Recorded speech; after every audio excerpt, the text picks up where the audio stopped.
Med manekenkami, ki so ta večer še posebej navdušile, je bila tudi skupina, ki jo je pravzaprav ustanovil Marjan Podlesnik. Kako ste se našli skupaj? Tako je. Marjan je bil naš idejni vodja. Želeli smo pokazati, da tudi tiste ženske, ki smo obdarjene z malo večjimi kilogrami, s ponosom lahko stopimo na pisto in se tudi rade lepo oblečemo.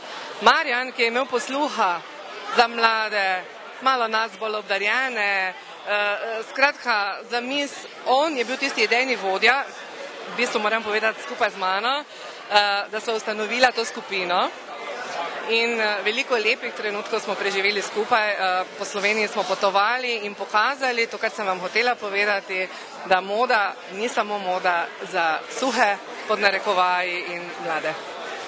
Je bil strog učitelj? Ja.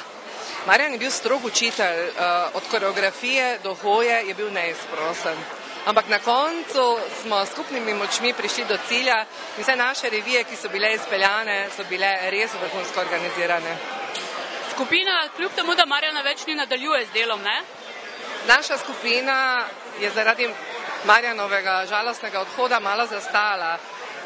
To, kar smo zdaj naredili, smo naredili v bistvu za spomin Marjana. Ana Žvorčeva in pa Mak, kot njegov sin, kot naslednik, pa sta obljubila, da bomo še vedno ostali skupaj in še vedno hodili po modnih pistah. Ampak to je verjetno zelo prav, ne? Da niso modne piste namenjene samo suhicam in manekenkam, da rečemo onim z nultimi številkami.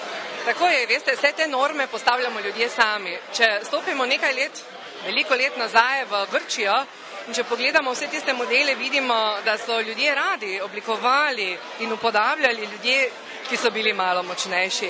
Vse te ideale pa je naša današnja družba ustvarila in mislim, da ne bodo zdržali veliko časa, zato ker poka po šivih, vse opazite, koliko žensk od bulimije do vseh stvari in pa mogoče ste opazili, da smo mi, ki smo obdarjene, vedno nasmejane in dobre volje.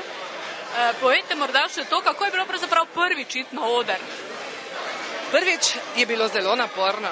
Množica ljudi, druga oblačila, to so situacije, ki te pripeljajo do tega, da osebnostno rasteš. Jaz se spomnim, da ko sem šla prvič na oder, sem si zagledala osebo, ki sem jo poznala in to je bil tudi Marjan in takrat sem ponosno hodila samo za njega. To je bilo prvič. Ampak led je bil prebit in potem je vse potekalo tekoče.